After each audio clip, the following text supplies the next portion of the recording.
So what journey are you on?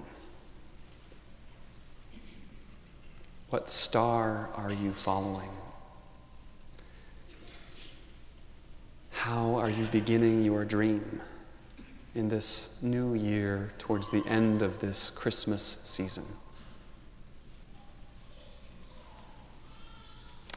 I don't know about you, but I started out my new year kind of like this.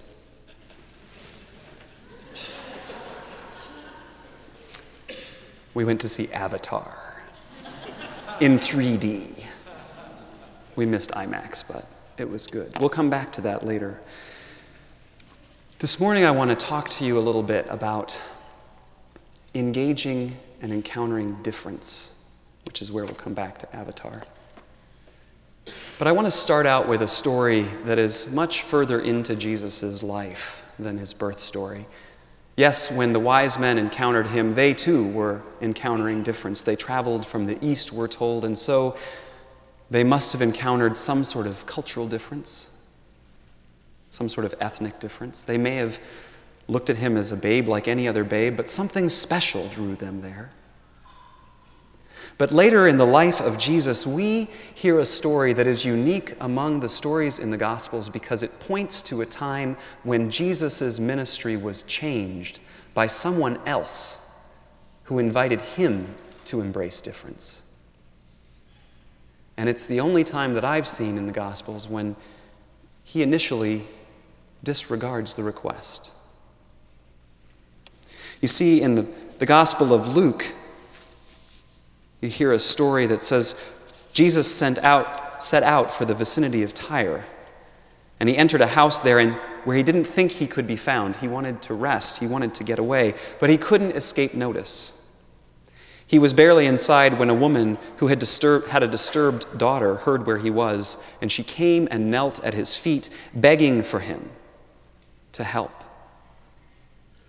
The woman was Greek, Syro-Phoenician by birth, and she asked him to cure her daughter.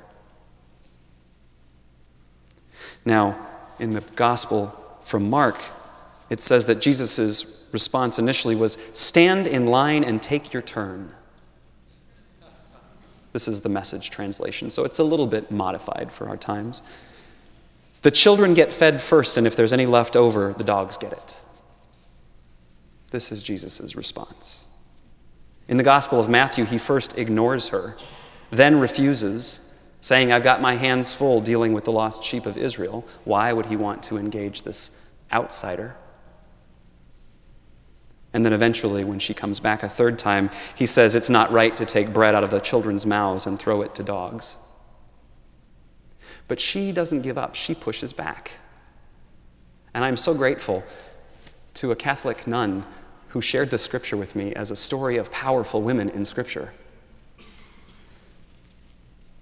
The Syro-Phoenician woman says, depending on the translation, "Of course, Master, but don't dogs under the table get scraps dropped by children?" Or, "Don't beggar dogs get scraps from the master's table?"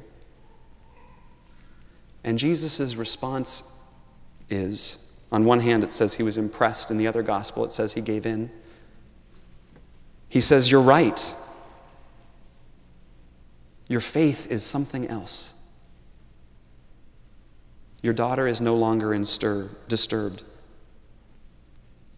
And the woman went home and found her daughter relaxed on the bed, the torment gone for good.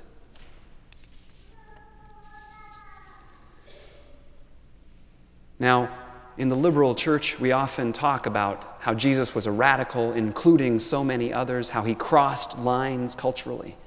And he did. But even Jesus, we are told in this story, which is rare, was redirected by intimate contact with difference. One interpreter says Jesus was asked to give foreigners that which he was prevented from bestowing on his own people. And this, his first response, was to deny it. But then it says the story represents a new stage in Jesus' view of his own mission.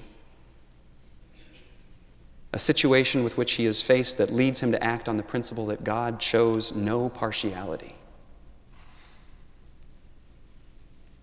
And so his ministry grows by his encounter of and with the other. And so do ours.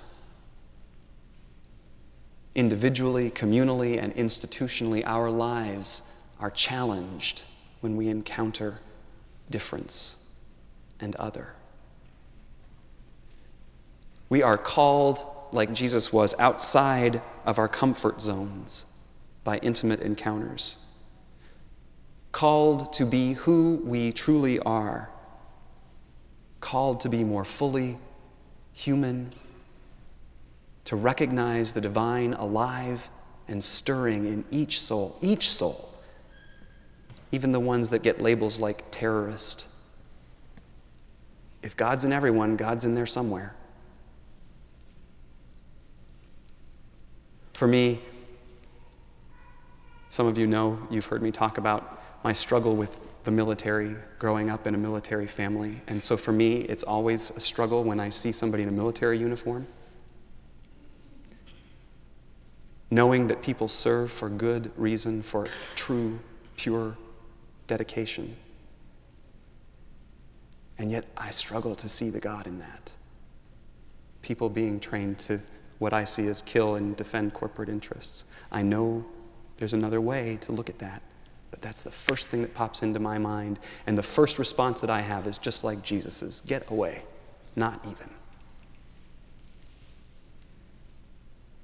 And yet, I continue to encounter people, because life keeps throwing them at me, who are either in the military or have been in the military, who invite me into conversation to face this issue.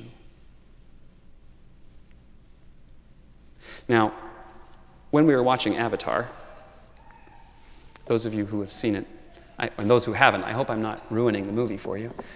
I won't give away the end. But the basic premise, in a tiny little nutshell, because I got to keep this short, right, is that people from Earth go to another planet to mine a resource there. And the military goes with them to defend them and to protect the mission.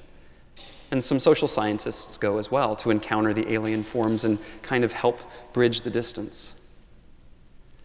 There's a lot of beautiful technology, fabulous film work, special effects.